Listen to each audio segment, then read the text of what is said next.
On November afternoon 1989, 85-year-old woman's body was found in a pool of blood. Her clothes had been rearranged, her shoes placed at her feet, her handbag stolen.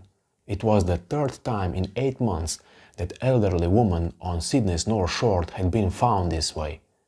And it wouldn't be the last.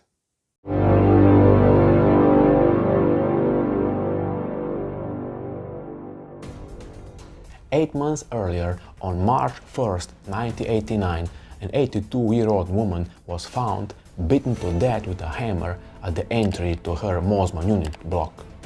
Her handbag was missing, and investigators initially assumed it was a mugging gone wrong. The police had no eyewitnesses or any leads, and there was nothing concrete. There was also no forensic evidence available at that time. Good-intentioned neighbors thought that she'd fallen over because initially that's how it looked. So they washed down the crime scene acting in good faith. 2 months later, another body was found. 84-year-old widow of one of Australia's most famous painters. She was also found dead at her Mosman unit block. She'd been beaten, strangled with her own tights and robbed of her handbag. Here again, police got a brutal assault several weeks after the first murder, where money has been stolen out of her purse, and they said to themselves, well, is there a similarity between these two murders? What evidence is there to combine them?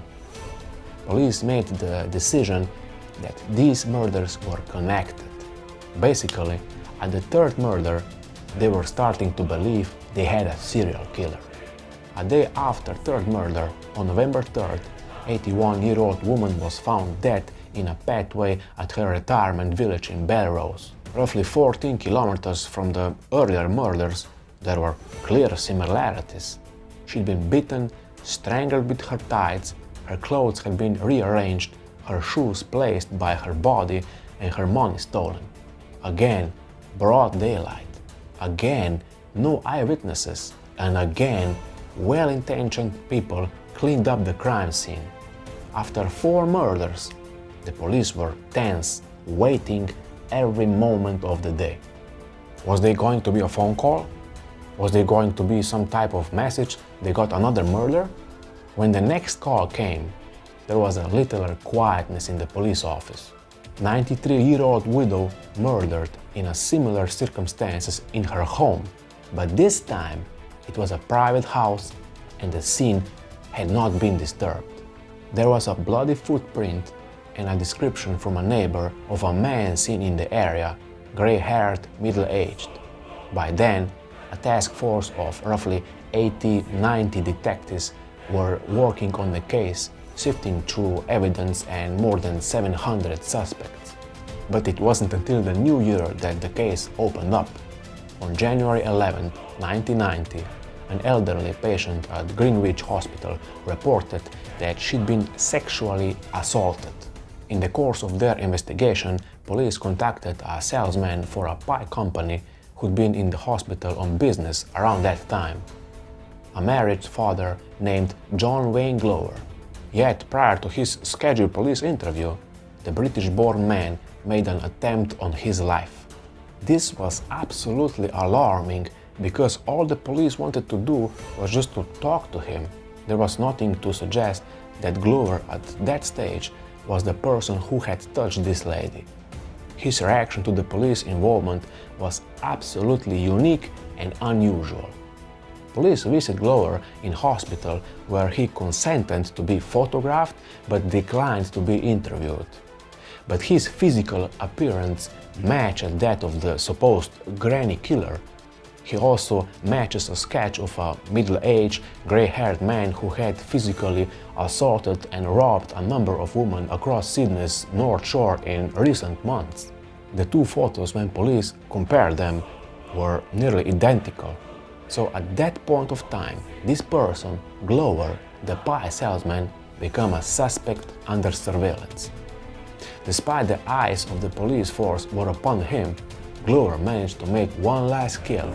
It was a Monday morning, March 19, 1990. He was on his spy run in his company car, dressed in a suit and tie, carrying... I'm sorry. He was on his spy run in his company car, dressed in a suit and tie, carrying a briefcase, when he knocked on the door in Beauty Point. A woman answered.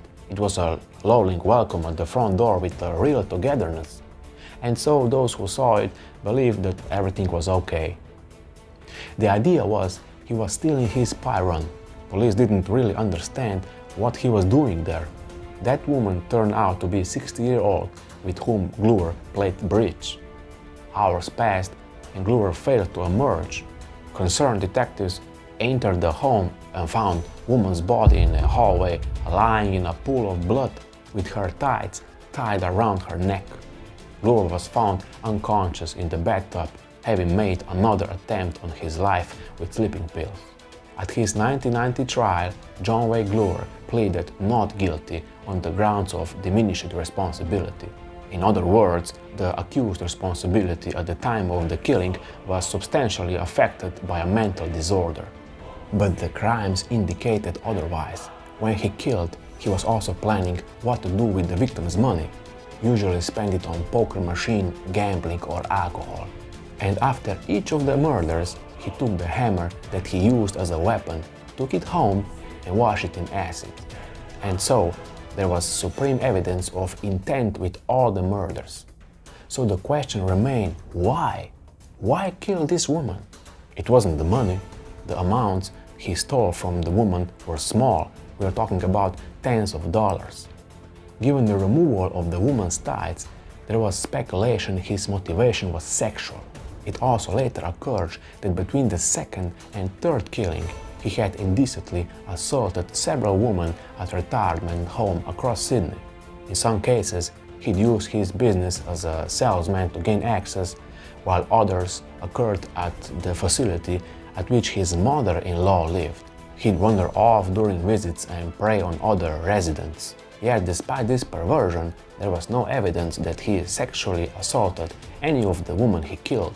According to the police, Glover's motivation lies with his fractured relationship with his mother.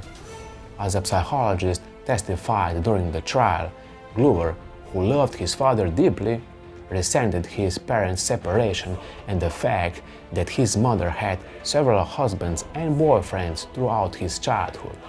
When she died in early 1989, Glover felt robbed of the opportunity to take her life. Police think his relationship with his mother was everything to do with the motivation. He did not know any of his victims at all, but why did he kill them?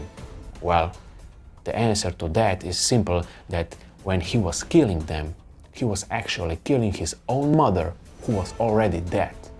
He was convicted and sentenced to life in prison. In delivering the sentence, the judge gave the rare order that the killer was never to be released. On September 10, 2005, John Glover took his life in prison with hanging. He was 72 years old and was in prison for 15 years. There are some truly sick individuals in the world of true crime, but the worst of the worst tend to be those that target the most vulnerable members of our society. Until the next time, take care.